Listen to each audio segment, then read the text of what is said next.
This is Radio Republic. We've got the fighters over here for the Colt 45 URCC 24 Uprising, happening this Saturday, November 30th at 8 p.m. at the Hall B of SMX Convention Center in Pasay City. So we've got Marcus, Ali, and Mish in the house. This is Marcus. Hey. Hi, Marcus. How are you? Okay. Marcus is a 3-time Southeast Asian Games gold medalist and former URCC heavyweight champion, and is still undefeated. This Saturday, you will be fighting against Igor Subora, who's a Ukrainian from Fish Gym. How long have you been fighting with the URCC?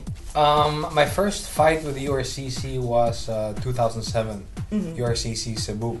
Okay. So that went pretty good, and then I laid off for a bit, and I came back 2009. Then I automatically ended up fighting for the belt, and I got it. So after that, I had a bit of a lull, and now I'm back. Okay, and is it safe to say that your fight this Saturday is one of the bigger fights that people are looking forward to? Yeah, whenever heavyweights are gonna go at it, I mean, it always, gets a lot of attention, and we're the co-main event, and we are fighting for the belt, so okay, definitely. And we've also got Ali here with us. He's a former URCC featherweight champion. Yeah. So that's 1 win, 0 losses, and 1 no contest. Yeah. Correct. Okay, and you are a multiple-time gold medalist in grappling tournaments as well? Yes. Yeah, that's awesome. Okay, and your opponent this weekend is Adrian Hilana of Submission Sports, Death Tax rival team. Okay, so what are your thoughts and feelings on the fight that's coming Saturday? Well, I'm actually excited for the fight. The whole Death Tax and Submission Sport. Okay, so you guys are really just rival, like, what do you call it, like rival gyms, or how would you describe it? Are they what? Rivalry? No, The rivalry stretches beyond. Well, I'm not really focused on that. I'm just but I guess it makes it more exciting. I guess so. Yeah. Okay, and we have Mish in the house. Hi. He's in mixed martial arts for Dutan events, a longtime amateur MMA kingpin, and URCC University Challenge veteran. He's never lost and trains under judo legend John Bailon. Well, actually, I had 3 URCC University Challenge fights, so I won all of those by TKO.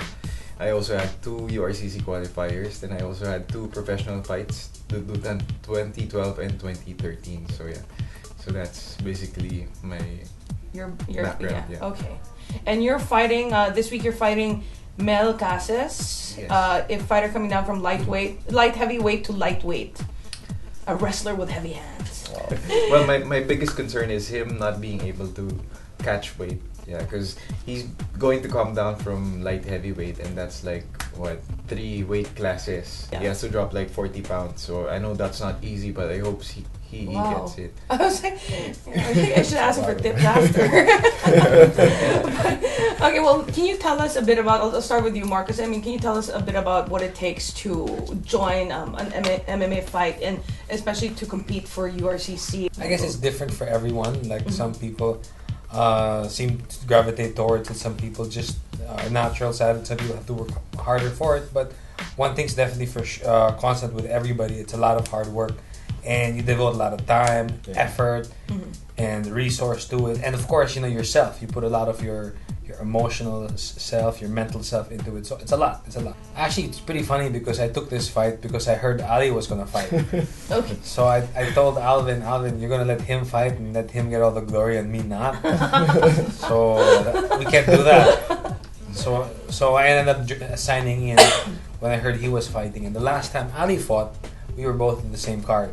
Okay. Yeah. So which is happening again this Saturday. Yeah. Okay.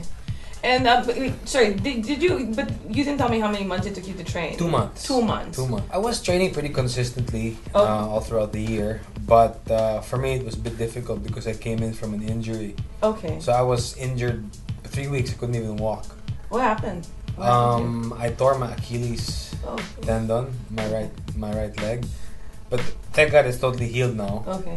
But back then I wasn't really sure about it, and then suddenly the fight came in. So I don't know. You can't wait for all the stars to align in your favor before you make your move. Yeah. So and I mean, mixed martial arts is just that. I mean, it's different types of fighting styles, correct? I mean, what do you specialize in? of course, wrestling, it's always going to be there. And then I have my jiu-jitsu, which I've been doing for a long time, and I've been quite successful with jiu-jitsu competitions as well. I'm already a brown belt, so one more, then I'm black. I've been boxing since I was a kid, so I can put it that in. And the times when I wasn't really training, I was always boxing. Okay, so you're just really active, anyways. Even though you guys aren't training, Yeah. you're always doing something. How about you, Ali? I mean, like, what does it take for you to prepare for a fight and get ready for like URCC 24? The same with Marcos. I mean, we train like twice a day, every day, and I do boxing, Muay Thai, wrestling, jiu-jitsu. So those are the things that, you know. And how about you, Mish? On my case, I never stop training. Okay. Yeah, I consistently train even without the fight. I train every day. I consider what's more important is the mental aspect of the game. So even you're prepared physically, but you're not prepared up here mentally, then you couldn't win. How do you do it? How do you prepare yourself mentally? I mean, physically, you go to you go train, you do what you need to do, but mentally is a bit, like you said, a bit more of a challenge.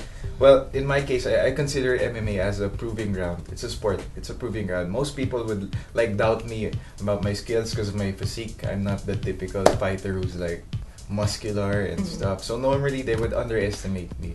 So I try to prove them wrong, especially the haters. Yeah. Okay. So It always happens, bro. There's haters. always And haters. I guess it's just you're going in there to win. Yeah. Right? I mean, not just win, but to display Prove. beautiful destruction. Dominate, man. Amazing brutality. Yeah. okay, amazing brutality. Let's get to that. I mean, do you guys have any horror stories about being in the ring and getting into fights in the ring first? My last fight, you know, I don't know, it was something that doesn't happen all the time. I was beating the guy up in front of his wife. Okay. Because we fell right in front of his corner. Oh, so she was right. His wife was there, and I was beating the guy up in front of his wife, like really smashing it. Did you feel bad? I'm sorry, these are like kind of girly questions, but did you feel bad? I mean, He enjoyed it. It's not every day you get to do that. you're like a masochist. It's just, I don't know this guy. I mean, that's just something that did happen, you know. Yeah. And they were shouting, "You can do it!" They were just cheering him on, but You're like, no, he can't. No, not gonna happen today. Okay, that was your last. That was the last one, my last fight. So Okay. it was pretty good. And then, of course, you know what the horror stories are. Whenever you get injured, you get hurt. Yeah. You know, when you get injured, it's always bad, and it hurts a lot. Even the rehab hurts because we have one of our sponsors is the Hang Lim Acupuncture Clinic. Okay. And Dr. Russell Choi, he doesn't go lightly with his needles. Okay. Yeah. But it works. So even the rehab hurts. Or what? Yeah. I mean, even though you reign supreme in the fight and you win, do you still come out, hurt and injured? Because honestly, when you enter the fight, no one's really 100%. Yeah. There's always injuries. There's always, there's always. Okay. And do you have any stories of being in the ring and Like Marcus? No, I can't be. I don't have it. or anything memorable? Nothing like Marcus that we could. I don't know. Which, how about you? Well, people normally, I would get a lot of boos because normally when I'm up against a Filipino, they would think I'm a foreigner, so they would mostly like give racist remarks and they would like give me boos and etc. So that's the only thing. I don't get physically hurt, but emotionally. Okay, yes. but you're Filipino. Yes, I am Filipino. Okay. But when you're getting up there and nobody Yeah, really 'cause the knows name, and there's yeah. your name, they don't realize. Yeah, they don't. Invite them. Yeah, you should invite them. You're fighting for the belt. Yeah. Guys, check us all out. URCC Uprising this weekend. Support your favorite fighter. We're gonna make sure it's gonna be a big show. Yeah. We're all gonna give it our best, and there's gonna be lots of blood and guts. That's a promise. Guaranteed. Okay, well, thank you so much, guys, for coming by the studio and hanging out with us this afternoon. And you can catch them fighting this weekend. That's November 30 at the SMX Convention Center in Pasay City. That's Colt 45's URCC 24 Uprising. You're here at www.RadioRepublic.ph.